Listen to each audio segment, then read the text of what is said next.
Arvadını öldürən 3 uşaq atası video paylaşdı. Gəncə xəbər azın məlumatına əsasən hadisə Tovuz rayonu Əyibli kəndində baş verib. Kənd sakini 1993-cü il təvəllüdlü Səbuhi Hacızadə həyat yoldaşı 1996-cı il təvəllüdlü Mətanət Hacızadəni bıçaqlayaraq qətlə yetirib. Hadisə baş verdikdən qısa müddət sonra Səbuhi Hacızadə video çəkərək qətli qısqanclıq zəminində törətdiyini etiraf edib, o görüntüləri sosial şəbəkə üzərindən paylaşıb. Qeyd edək ki, hadisəni törədən Səbuhi Hacızadə ötən gün Montenegrodan yaşadığı Tovuz rayonunun Əyibli kəndinə gəlib. Bugün isə o həyat yoldaşı 29 yaşlı Mətanət Hacızadənin atası gilə gedib. Elə orada həyat yoldaşını bıçaqlayaraq qətlə yetirib.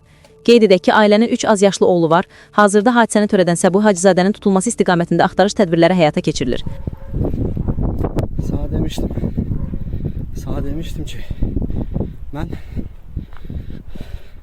sənin evindəki dədən Asif deyiləm. Mənə xəyanət eləmək olmaz.